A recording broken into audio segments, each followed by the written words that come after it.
If TJ Watt doesn't win Defensive Player of the Year, I will delete my.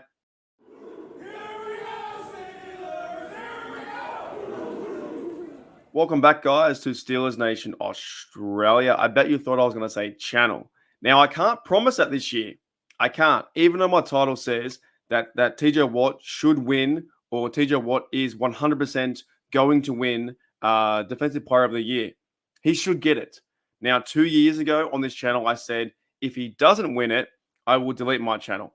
But I can't do that because there's Micah Parsons and Myles Garrett lurking around getting the favoritism from the NFL. And it's kind of stupid because even without the black and gold glasses, it should be TJ Watt. And we're going to go through why. But before we do, let's go into some news around TJ Watt and his injury. This came from his brother, JJ Watt. And also, there's a good post here from Derek Watt in just a minute too. So JJ Watt says, best case scenario for TJ is a grade 2 MCL sprain. Everything else looks pristine. Couple weeks off, rest and recovery. Now, here's a cool thing. This is Steelers versus Bills weekend or Bills week, playoff week, right? Going to get hyped if the Steelers win this week. Like I'm saying, we beat them, 21-20, 23-20. If the Steelers sneak away with a victory over the Bills, the Steelers would play, being number 7 seed, we'd play the Ravens in Baltimore being number 1.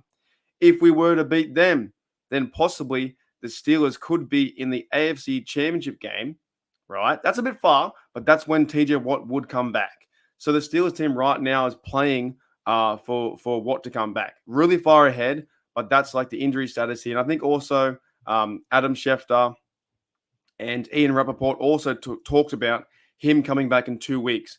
So TJ Watt, it sucks. He's out of the playoffs.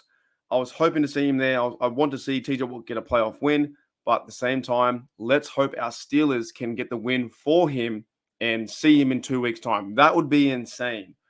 The Rudolph train mania, the Pittsburgh Steelers mania, if we win 1 game or 2 games, the overall hype would just be next level. Like I'm talking like the town will be on fire.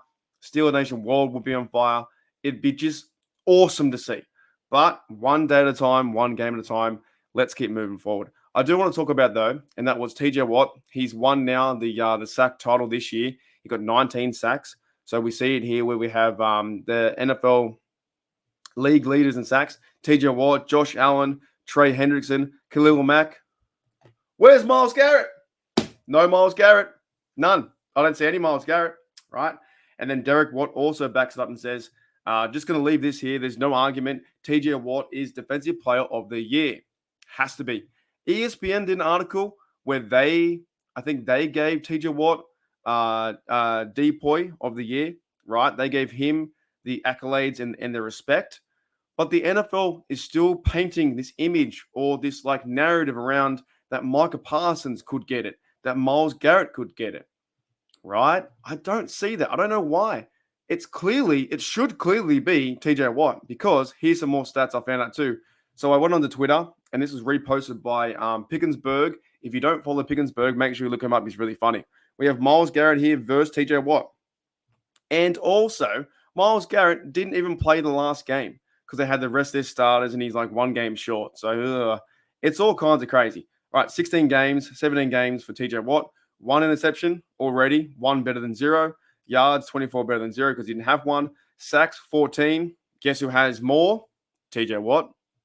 Rightio. Solo tackles, 33. Guess who has more? TJ Watt. 48 tackles. Forced fumbles, they're both the same, being 4. Fumble recoveries, 3 versus 1. And when I go to TJ Watt's stats as well, he also had pass deflections. He had 8 stuff yards, which means tackles in the backfield. He has 9 tackles for a loss. And yeah, overall better stats, man. And in his career, he has 96 sacks. So they keep trying to give this whole Myles Garrett and TJ Watt comparison. There is no comparison. Myles Garrett is a good player, sure. TJ Watt, though, he should be Defensive Player of the Year. Now, here should be the icing on the cake. I saw this one, and I almost fell over. TJ Watt is the first player in NFL history to lead NFL in sacks 3 times. That's in 2020 with 15. That's in that big year where he got robbed In 2021, he got robbed because he tackled Lamar Jackson. They made it sound like it was a run. 22 and a half. You guys remember that? When Lamar Jackson ran in the pocket, it was like a handoff or it was a shotgun, and it wasn't a sack. They called it he dropped the ball, he fell over, and they called it a run. So he didn't get the overall breaking history of 23. They gave him 22 and a half. And also this year he had 19. So the first player in NFL history to lead the NFL in sacks 3 times. How can the NFL see this, promote this stat, being the first time in NFL history, but not give TJ Watt his accolades and present him the award for being Defensive Player of the Year? And they're still talking about Micah Parsons being favorite and Myles Garrett being second favorite and TJ Watt being third. I don't get it. I don't understand. So I think the Steeler Nation, we will be very pissed off if they don't give him the respect that he deserves, right? And as my title says, Steelers TJ Watt will 100% be Defensive Player of the Year. However, they definitely could throw a spanner in the works and give it to Myles Garrett or give it to Micah Parsons based off some other made-up stats from Pro Football Focus or whoever. But when you look at it, you've got to go with TJ. You can't deny that. You just can't, right? And I know I'm wearing black and gold goggles, but I don't care. First player in NFL history to lead the NFL in sacks 3 times. He has to win it, right? Like his brother backed him up and said, just going to leave this here. Has to be it. Now, I do want to leave one thing about TJ Watt. He's an outstanding individual. He's a very good communicator on the defense. He's physical. He plays the game with heart. He's a true Steeler. This guy's going to the Hall of Fame. We are so very lucky to have him to be a Steeler and to be a lifelong Steeler. And I hope he never goes anywhere else. But here's what TJ Watt had to say on everything. He said, "Not possible without my coaches and teammates." So not only, and that's what he's talking about with the title. So the title came up. He had 19 sacks, and he retweeted, "Not possible without my coaches and teammates." How cool is that? How cool is that? The other day, Najee Harris won the Angry Runs Award, and they said, "You know what? Send me a photo of yourself holding the scepter."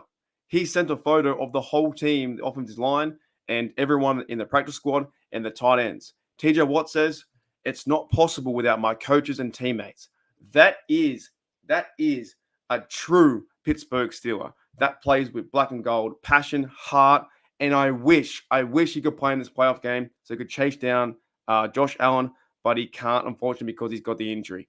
All we can hope is if we win 2 games and we get TJ back and we're in the AFC Championship game, anything can happen. I don't know what's going to happen, but anything can happen. For right now, the guy's awesome. He's overall just awesome. Not possible without my coaches or teammates. So he's not just saying, "You know what, it was all me. I'm the best player out there." He's always giving respect to his teammates, coaches, and everyone around him for his own success. I'm fired up. Like I said, there's going to be a lot of videos all this week. It's Steelers versus Bills. My score will probably change 9 times out of 10. I'm going right now, 23-19 Steelers win with a field goal. I don't know. But I want them to win for Kazi coming back. I want them to win for Coach Tomlin. I want them to win for the city of Pittsburgh. I want them to win for the Steeler Nation worldwide. And I want them to win for TJ Watt. So he has a chance, possibly in 2 games' time, maybe could be back for the playoffs, and that would just be insane. But shout out to TJ Watt because he's a legend. He's an absolute legend. Dead set. First player in NFL history to lead in sacks 3 times. And it's not going to stop. He'll probably do it next year too. Next year in 2024 or this year in 2024, he'll probably lead the league in sacks again.